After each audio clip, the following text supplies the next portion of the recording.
Assalamualaikum warahmatullahi wabarakatuh. Selamat datang ke channel Cikgu Adas. Semoga bermanfaat untuk semua. Jom, hari ini kita belajar sejarah bersama Cikgu Adas. Jangan lupa subscribe, like dan share.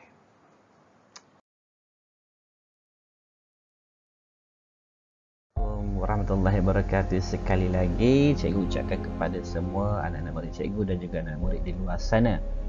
Baiklah, hari ini bersama Cikgu Adas kita akan belajar sejarah untuk tahun 4, unit 5, masih lagi dalam tajuk Zaman Air Batu. Okey, Cikgu doakan semoga kamu sihat, semangat dan terus berusaha walaupun berada di rumah untuk terus belajar menuntut ilmu. Baiklah, mari kita teruskan pembelajaran kita pada hari ini.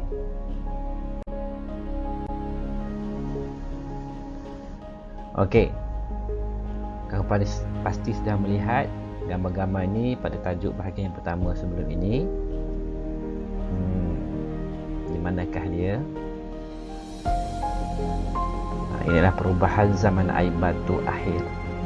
Tajuk hari ini kita kena lihat perubahan zaman air batu akhir. Kita dah tengok zaman air batu sebelum ini, bagaimana berlakunya glasiran menyebabkan air batu cair dan paras air laut meningkat, maka akan berlakulah pelbagai perubahan di bentuk muka bumi kita. Jadi hari ini kita lihat perubahan zaman air batu akhir itu. Apakah perubahan, apakah kesannya kepada bentuk muka bumi, kepada manusia dan juga haiwan. Baiklah, mari kita teruskan. Okey, sedikit maklumat pembelajaran seperti biasa. Tajuknya perubahan zaman air batu akhir.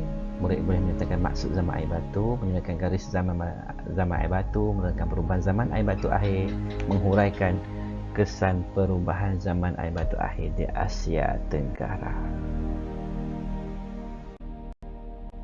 Baik murid-murid, betapa indah dan cantiknya air batu yang tinggi menggunung seperti ini kan, tetapi semuanya kini telah semakin hilang di bentuk muka bumi ini. Apakah zaman air batu? Sedikit ulang kaji untuk pengajaran yang lepas.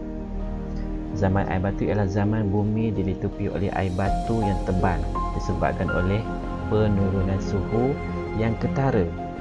Zaman ini berlaku dalam tempoh yang sangat panjang, sangat lama. Jadi apakah kesannya? Kesan daripada suhu yang rendah, tempoh yang lama, maka gunung diliputi oleh salji, lautan diliputi salji, sungai membeku, dan di kawasan tanah pamah juga mula diliputi oleh ais batu. Ini telah berlaku pada zaman dahulu, begitu lama. Tapi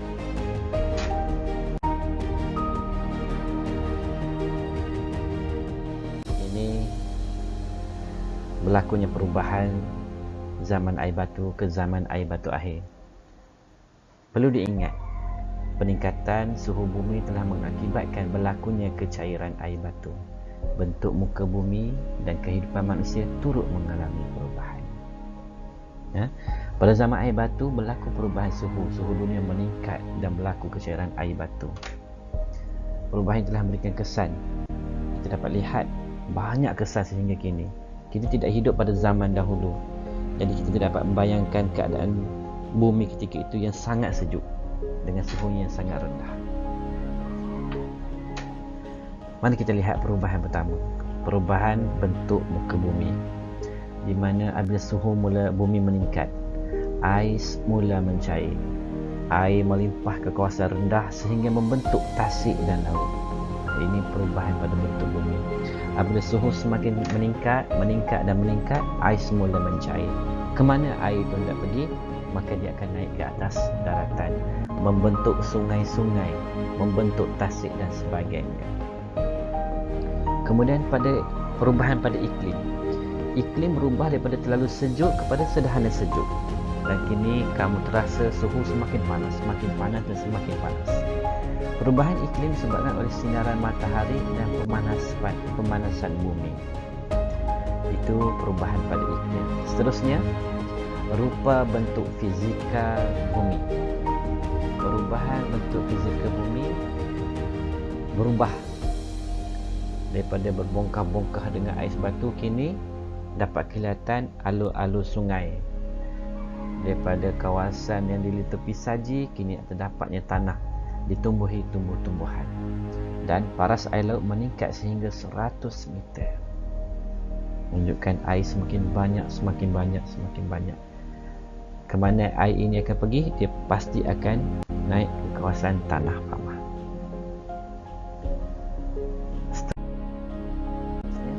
Mari kita lihat kesannya, kesan kepada bentuk fizikal bumi yang baharu. Berlaku pembentukan tasik air tawar seperti yang dibincangkan sebentar tadi. Aliran air sungai juga akan berubah. Dahulunya hanya aluran air kecil, kini semakin membesar, semakin meluas dan semakin banyak liku-liku.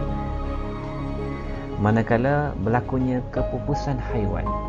Kepupusan berlaku akibat perubahan suhu. Haiwan seperti harimau bertaring, lengkung dan momot telah pupus kerana mereka tidak lagi mampu untuk hidup dalam suasana suhu bumi yang semakin meningkat. Maka pupuslah haiwan-haiwan tersebut. Namun jika dibayangkan seandainya mereka ini tidak pupus, apa akan terjadi kepada kehidupan manusia? Kerana haiwan-haiwan ini sangat besar dan panas. Seterusnya, pertempatan manusia. Pertempatan manusia. Manusia bergerak keluar ke kawasan yang lebih panas. Kemudian manusia mencari tempat untuk membina penempatan baru. Mula mencari tempat-tempat untuk didiami yang lebih selesa, yang lebih dapat banyak cahaya matahari, di mana tiada air yang banyak, cukup sekadar tepi-tepi sungai. Seterusnya, kesan perubahan zaman air batu akhir di Asia Tenggara. Tadi kepada fokus kepada 3 benda, iaitu bentuk, haiwan dan penempatan manusia. Kini kita lihat pada skop yang lebih besar, iaitu kesan terhadap Asia Tenggara. Kenaikan paras air laut di pentas Sunda dan berlaku pergerakan manusia dan haiwan. Apakah itu pentas Sunda? Pentas Sunda ialah kawasan tanah luas di Asia Tenggara yang menghubungkan daratan dengan kepulauan. Oleh itu, kedudukan pentas Sunda mempengaruhi bentuk muka bumi di rasiau Asia Tenggara, di rantau Asia Tenggara. Untuk lebih faham, mari kita lihat peta ini. Ini merupakan bentuk muka bumi pada satu zaman dahulu, iaitu pada epok Pleistocene. Ini merupakan kawasan daratan sangat besar. Dia digelar pentas Sunda. Kemudian apa yang berlaku sebelum dan selepas? Kamu lihat, ini adalah pentas Sunda, kawasan Tanah Pamah yang sangat luas. Apabila berlakunya gelesiran kecairan ais batu, maka permukaan tanah terbahagi-bahagi, mula membahagi-bahagi. Sebab itulah wujudnya kedudukan Tanah Pamah sedemikian rupa. Ini Semenanjung Malaysia, ini Sabah dan Sarawak. Untuk pengetahuan semua, Asia Tenggara terdiri pada Malaysia, Singapura, Brunei, Filipina, Indonesia, Thailand, Laos, Kemboja, Myanmar, Timor Leste dan Vietnam. Namun kini selepas berlakunya perubahan kecairan ais, maka semuanya telah terpisah, membentuk benua-benua sendiri. Seterusnya, sambungan daripada kesan perubahan zaman air batu akhir di Asia Tenggara tadi. Kenaikan paras air laut di pentas Sunda, iaitu kecairan air batu, juga menyebabkan kenaikan paras air laut yang membawa kepada pembentukan sungai dan tasik di Asia Tenggara. Aliran air sungai telah menenggelamkan kawasan tanah rendah di sepanjang tepi pantai. Seperti yang cikgu terangkan sebentar tadi, apabila air sebatu mula cair, maka air mula menaiki kawasan tanah pamah. Kecairan air batu juga memberikan kesan kepada kewujudan penempatan baru di Asia Tenggara. Maka banyaklah wujudnya penempatan baru kerana manusia mula menjadi kawasan tanah pamah yang lebih tinggi. Kemudian berlaku pergerakan manusia dan haiwan. Manusia telah bergerak ke kawasan yang lebih tinggi dan hidup secara berpindah randah dan akhirnya menetap mendiami di satu tempat.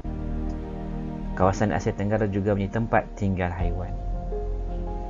Banyak haiwan dan manusia bergerak ke kawasan tanah pamah yang lebih selamat, memasuki kawasan hutan-hutan dan di tanah-tanah tinggi.